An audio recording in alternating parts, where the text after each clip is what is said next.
Ny ako aloha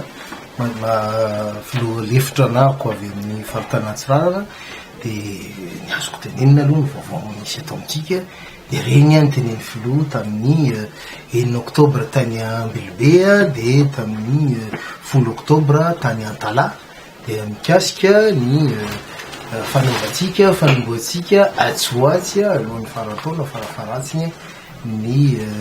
tetikasa zay fanorenana ny zone industrielle, zone économique spéciale zany ao Andrakaka. Io moa zany fatapatatrareo ihany ngamba fa nisany zavatra tena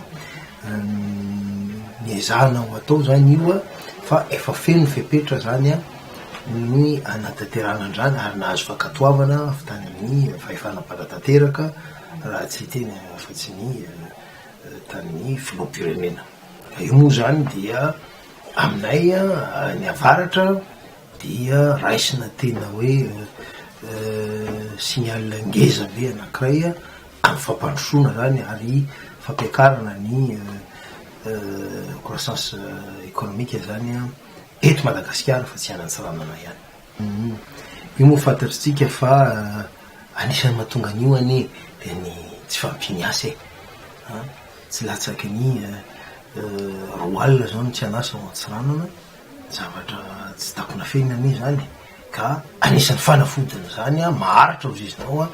dia zany fametrahana an'le tetikasa ngezabe zay haritra ela be moa zany satria fametrahana hub mihitsy zany le izy tsy manana poids eto Madagasikara ihany fa tena hub international le izy ao Antsiranana ary mazava ho azy fa anisany ampiasa malagasy be da be zany, tsy hoe ampiasa zanaka Antsiranana be da be fa ampiasa malagasy be da be zany ka io moa zany tsy misy passeport ny olona avy any Toliara makany Antsiranana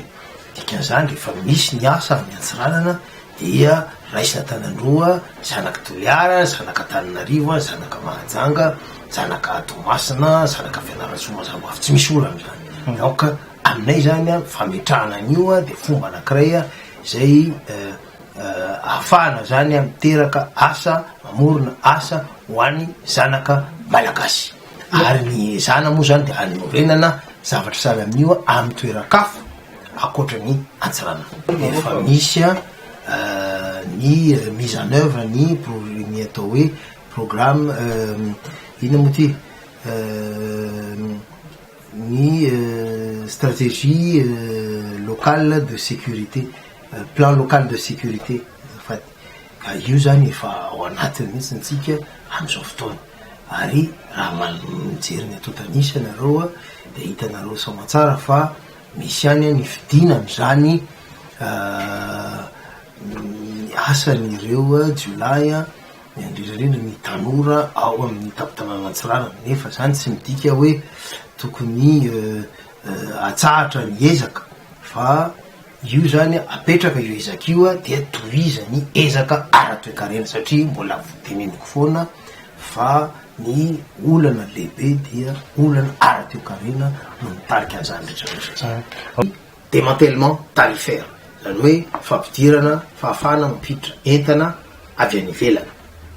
ao anatiny satria reo clause d'exception reo mantsy de napetraka indrindra rehefa avy nandalo situation d'exception ny firenena anankiray.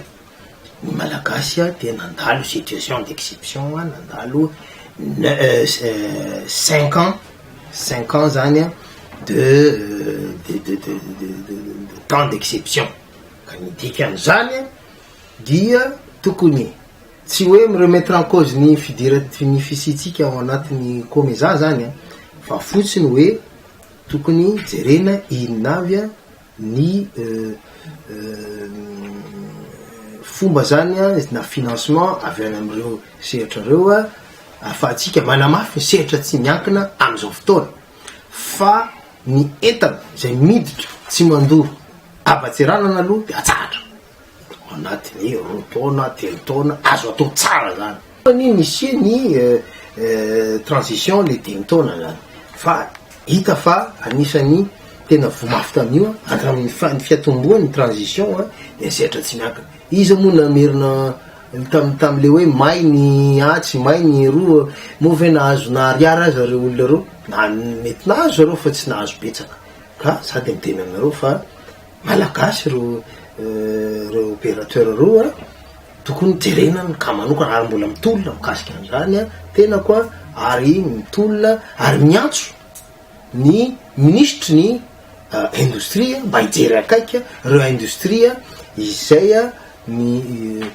traboina tamin'ny 7 tsy mifidina nizany sao de miteny retsika hoe miresaka ny ranona zany na miresaka ny rano be da be ny tanora izay tena mbola vomisondrotra tamin'ireny fotoana reny tena betsaka niditra amponja satria tsy voalohany zao fa fantatra roa zany zavatra zany nefa tsy mbola misy mpiay hatramin'izao ka angambany tonga ny fotoana tsy fantatro na sadeky aveny tokony mitondra karazana hoe